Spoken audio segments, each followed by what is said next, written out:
Video को बनाते समय भी 41 मजदूर उत्तरकाशी की सुरंग में फंसे हुए हैं।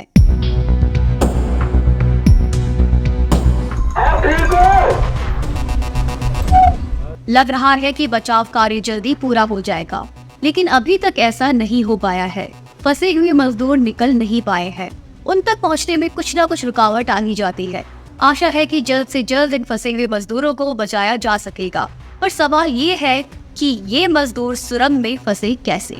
अब तक आप जान ही गए होंगे कि जिस सुरंग को ये खोद रहे थे वह उत्तराखंड की 4 धाम हाईवे परियोजना का हिस्सा है। सबसे जरूरी सवाल यह है कि यह सुरंग धंसी कैसे? क्या यह केवल एक दुर्घटना है? महीना भर पहले ही इसी हिमालय के इलाके में एक और आपदा आई थी। हम बात कर रहे हैं 4 अक्टूबर को सिक्किम में एक ग्लेशियर के फटने की। यह एक सामान्य बाढ़ हो सकती थी, लेकिन तीस्ता नदी पर बने कई बांधों की वजह से स्थिति भयानक हो गई। पूरा बांध बह गया और इसके जलाशय में एक शहर डूब गया। विशेषज्ञों ने बहुत पहले ही इसकी संभावना जता दी थी। हिमालय के क्षेत्रों के संवेदनशील होने से विशेषज्ञों को इसका अंदाजा हो गया था, लेकिन परियोजना को रोकने के प्रस्तावों को नजरअंदाज कर दिया गया। इस आपदा ने 100 से अधिक लोगों की जान ले ली। बाढ़ से भारी नुकसान हुआ, इसमें 15 पुल बह गए। इस आपदा के बाद करोड़ों की इस परियोजना में कई भ्रष्टाचार के आरोप सामने आए हैं। वर्तमान मुख्यमंत्री ने भी ऐसे आरोप लगाए हैं। 4 धाम परियोजना भी विवादों से घिरी रही है। यह 825 किलोमीटर की 4 लेन वाली पहाड़ी सड़क है जो उत्तराखंड के ऊपरी हिस्से में स्थित 30 स्थलों को जोड़ती है। यह तीर्थ यात्रियों की आवाजाही बढ़ाने के लिए एक लोकप्रिय योजना है। इस परियोजना की लागत 12,000 करोड़ बताई जा रही है, लेकिन जब से इस परियोजना को शुरू करने की बात चली है, तभी पर्यावरणविदों ने इससे होने वाली आपदाओं की ओर इशारा कर दिया था। सबसे पहले हिमालय जैसे ऊंचे और नाजुक क्षेत्रों में 4 लेन वाली सड़क बनाना अपने आप में एक इंजीनियरिंग आपदा है, लेकिन सरकार इस मामले में कुछ भी सुनने को तैयार नहीं थी। यह मामला कोर्ट भी गया, पर सरकार राष्ट्रीय सुरक्षा के नाम पर यह केस जीत गई। उसने यह तर्क दिया कि चीन से जुड़ी सीमा पर सेना की गतिविधियों के लिए इस सड़क की जरूरत है। इस मामले में रक्षा प्रमुख की भी अलग राय थी। स्वर्गीय जनरल बिपिन रावत ने कहा था कि हमारी सेना बिना 4 लेन वाली सड़क से संतुष्ट है और आपातकालीन स्थिति में उपकरण और सेना को हवाई जहाज से लाया जा सकता है। इस सुरंग के बारे में एक और बात है जो आपको जाननी चाहिए। इसे सिल्किया सुरंग कहा जाता है। बताया जा रहा है कि एक तकनीकी कारण से इसका पर्यावरणीय प्रभाव अध्ययन नहीं किया गया, जो हर परियोजना के लिए जरूरी होता है। इसे एक पूरी परियोजना की तरह न दिखाकर छोटे छोटे हिस्सों में बांट दिया गया था, ताकि ये इस अध्ययन से बच सके। लेकिन फिर भी विशेषज्ञ समिति ने जल्द से जल्द इसके प्रभाव मूल्यांकन अध्ययन की मांग रखी थी। बिजनेस स्टैंडर्ड की रिपोर्ट के अनुसार यह सलाह भी नहीं मानी गई, और अब हम विशेषज्ञों ने जिस खतरे से चेताया था उसे सच होते देख रहे हैं।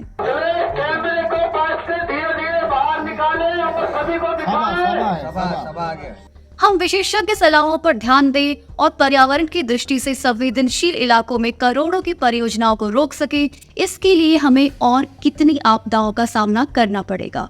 आखिरकार यह हमारा पैसा है, टैक्स भरने वाले नागरिकों का पैसा है, जो बड़ी भव्य परियोजनाओं के नाम पर बर्बाद किया जा रहा है। काफी समय बाद शेयर बाजार में तेजी देखी जा रही है। बताया जा रहा है कि इसका एक कारण महंगाई की खबरें हैं। अक्टूबर में महंगाई दर 4.87% थी, जो 4 महीनों में सबसे कम है। शेयर बाजार की हलचलों को आप भूल भी जाएं, तो महंगाई दर में गिरावट आना बहुत लोगों के लिए बहुत मायने रखता है। पर क्या महंगाई दर से वास्तविक स्थिति का ठीक पता चल पाता है? आइए इसे समझते हैं। महंगाई का जो आंकड़ा हम देखते हैं वह विभिन्न सूचकांकों का योग है। खाने पीने के सामान से लेकर आवास की लागत और परिवहन से लेकर घरेलू सामान तक, और दूसरी तरफ ग्रामीण और शहरी विभाजन है। ग्रामीण क्षेत्र में महंगाई अब भी 5% से अधिक है। सटीक आंकड़ा देखें तो यह ठीक 5.12% है। आखिर क्या है जो महंगाई को इतना बढ़ा रहा है? तो इसके पीछे है भोजन, मुख्य रूप से अनाज और दालें। केवल अनाज की महंगाई दर आज 11.5% है, लेकिन फिर भी भारतीय अर्थव्यवस्था मजबूती से बढ़ रही है। इस साल की अनुमानित विकास दर 6.7% है और सभी क्षेत्र अच्छा प्रदर्शन कर रहे हैं। इसका सबसे अच्छा उदाहरण है ऑटोमोबाइल उद्योग। पिछले साल की तुलना में इसकी बिक्री 19% बढ़कर 3,35,000 करोड़ तक पहुंच गई, जबकि तेजी से बढ़ने वाले उपभोक्ता सामान क्षेत्र यानी कि fast moving consumer goods sector ने सिर्फ 4.7% की वृद्धि की है। महामारी के बाद से यह अब तक की सबसे धीमी वृद्धि है। ऑटोमोबाइल और फास्ट मूविंग कंज्यूमर गुड्स कंपनियों के प्रदर्शन में अंतर बताता है कि निम्न आय वाले परिवारों की स्थिति अच्छी नहीं है, जबकि सबसे अधिक आय वाले अमीर और अत्यंत धनी लोगों का काम अच्छे से चल रहा है। इसी कारण स्टेशनरी काउंटर से खरीदी जाने वाली दवाएं, नहाने धोने से संबंधित सामग्री के साथ साथ मोबाइल फोन और हेडफोन जैसी वस्तुएं पर्याप्त रूप से नहीं बिक रही है, जबकि महंगी कारें काफी अधिक संख्या में बिक रही है। यह फास्ट मूविंग कंज्यूमर गुड्स का ही मामला नहीं है। कपड़े, अंडरगारमेंट्स, खुदरा मूल्य पर बिकने वाले सामान से लेकर सभी इलेक्ट्रिकल्स तक सभी उत्पादों की स्थिति ऐसी ही है। अधिकांश उपभोक्ता कंपनियां ऑटोमोबाइल और अन्य लग्जरी सामान वाले क्षेत्रों की तुलना में अच्छा प्रदर्शन नहीं कर पा रही हैं। इसका सीधा मतलब यह है कि वे लोग जो कार और अन्य लग्जरी वस्तुएं खरीद सकते हैं, मांग को बढ़ा रहे हैं, जबकि वे लोग जो रोजमर्रा की जरूरी वस्तुएं जैसे कपड़ा, साबुन और जरूरत पड़ने पर दवाएं खरीदते हैं, उनकी मांग नहीं बढ़ पा रही है।